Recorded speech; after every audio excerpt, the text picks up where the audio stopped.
You mean to tell me Joe Biden pardoned criminals, possibly with a robot pen, and now the DOJ is scrambling to figure out if he even knew what he was doing? This ain't politics, man. This is elder abuse meets corruption. You guys gotta check this video out. Well, Fox News has learned that the Department of Justice is investigating the competency of former President Joe Biden, specifically when he issued pardons during the final days of his presidency, as well as the use of his autopen in that endeavor. Now, Fox News has been told that the Justice Department pardon attorney, his name's Ed Martin, is reviewing a list of Biden-era pardons, and it is unclear what individual pardons are being reviewed by Martin's office. Here's what we do know. Back in December, Biden was criticized for commuting sentences for 37 of 40 federal inmates on death row. He also issued a preemptive pardon of his son, Hunter.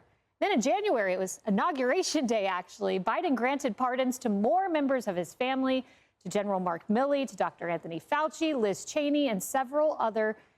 So, guys, one thing you gotta take away from this, he handed out pardons like they were Halloween candy, right? He gave the whole deep state squad pardons, literally. It was the Swamp's farewell tour, and he was the mascot. Let's keep going, guys, because you don't want to miss this one. January 6th committee members. Now, Professor Yu, Article 2, Section 2, Clause 1 gives the president the power to pardon. And even Ed Martin, who is allegedly conducting this investigation, has said that's a plenary presidential power. You caused me to pull this baby out and take a look at some things. Nice. I hear it's free. Yes, yes. Look, I wouldn't trust these Biden aides with DocuSign. Don't even ever respond to a DocuSign from these guys, not to mention the autopen. But what this reminds us is the president makes a lot of important constitutional decisions. The pardon power, signing legislation. The only place the Constitution requires him to actually sign it is a bill. So all these other decisions, appointing ambassadors, issuing pardons, what's important is not did he sign it, but did President Biden make a conscious decision? And did anyone record it? So I think that actually makes it worse for the Biden aides and makes it even more. Guys, that right there is 100% the million-dollar question. What is the answer to that question? I want to know what you guys think down below in the comments. Please, just let me know down in the comments.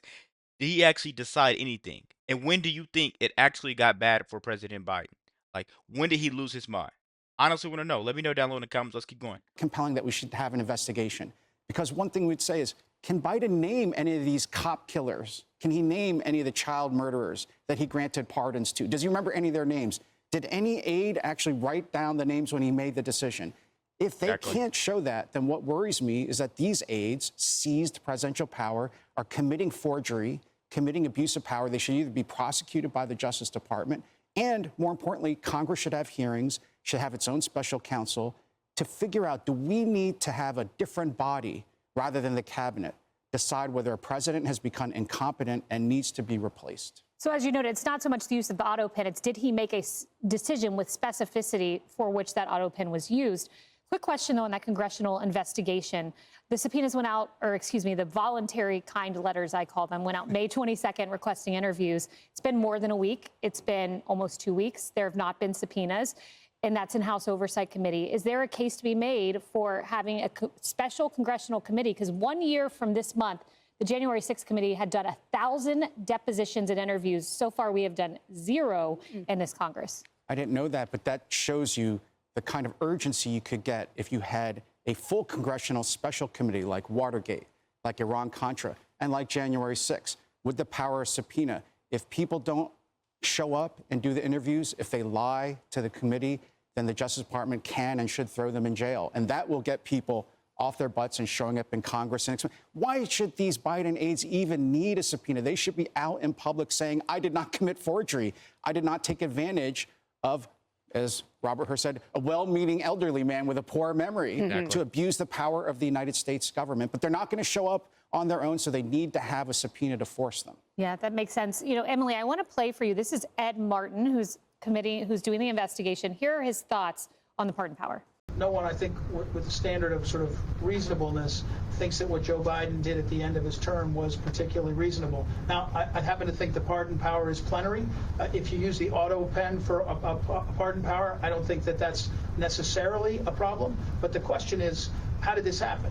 Just like, by the way, many people said, well, wait, there's 1,500 January 6 pardons. How did that happen? These are big moments, and so they have to be able to withstand scrutiny. And I do think that the Biden pardons need some scrutiny. So he's well aware. That was the most polite way I think possible to say this guy did sign that. He didn't know what he was doing. And after knowing all this and everybody's listening to these people come out and say he wasn't in control, right? They still support this circus. That's the only thing that I dislike about Democrats. You could be anything in the world and just go do you.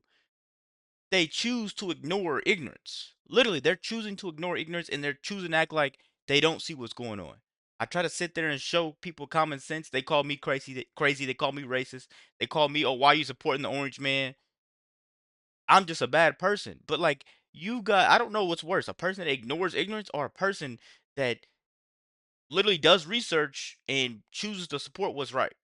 I don't know. Let's keep going, guys. Aware of the nuances of the law, and his investigation seems to be quite detailed. Yeah, and look what he's saying, plenary, meaning absolute. But the point is that it's not without scrutiny, to your point. And I think what's so alarming, first of all, I note that the mainstream media, again, called this unfounded. But the reality is that it's not so simple as the autopen use. The point is the consciousness. And it was the president himself, Biden, who said he had no idea about one of the policies about which an autopen was alleged to have been used. At one point, we know that he was verified out of the country. And so the issue becomes essentially like, okay, fine, if you delegate, that's one thing. But if it was someone else usurping presidential and executive authority, well, then that's a whole host of other issues, and it is frightening.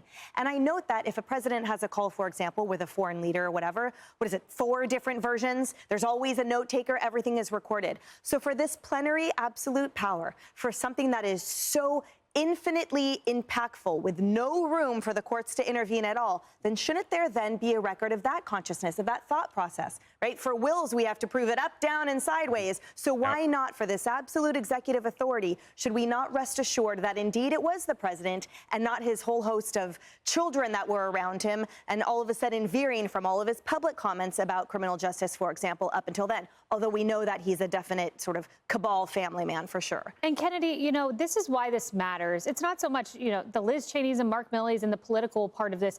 It's this. This is why this matters to me. Look at this. Louisiana child killer spared by Biden faces death penalty again on the state level after outrageous commutation. He killed children.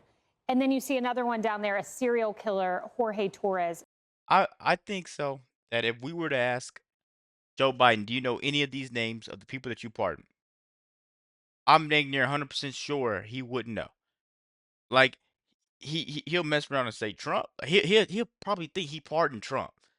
Man. Sentenced to several years for 2005 murder of 2 girls. These were child killers who were let out with pardons. And we need to know the consciousness of the president. Well, yeah, and if this were something that Joe Biden ran on, then it might make sense with his political brand, but it really wasn't necessarily. Trump was more of a criminal justice president during his first term than Biden was during his 4 years. And, it's scary that with that absolute power, if someone is incapacitated, then that power can be corrupted. And that can put people at danger, obviously, if these people go out and reoffend.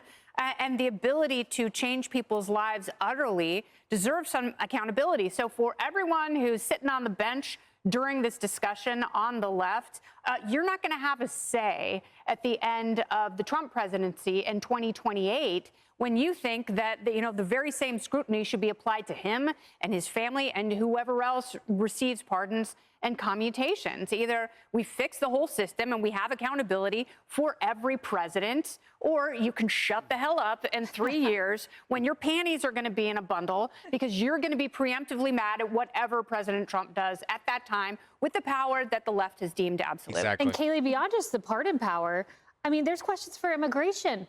There's a senior Biden official who told Alex Thompson, hey, there was an immigration plan. Biden said shut down the border. Where did that plan go? What a troubling question. Where did it go and who got rid of that plan? Well, and that's why the investigation into the autopen is so important, because even if the commutations and the pardons are ultimately held up as legal, investigating the use of the autopen is going to maybe get us some names of the officials in the White House who were actually making decisions on Biden's behalf. The White House used to be a seat of power. Now it's like a set piece for puppets. And Trump didn't just come back and change everything. He's coming back to drain the swamp and clean house. Let me know what you guys think about this quick video. Be sure to like, comment, subscribe if you're new. And as always, let me know if you react to. We're out.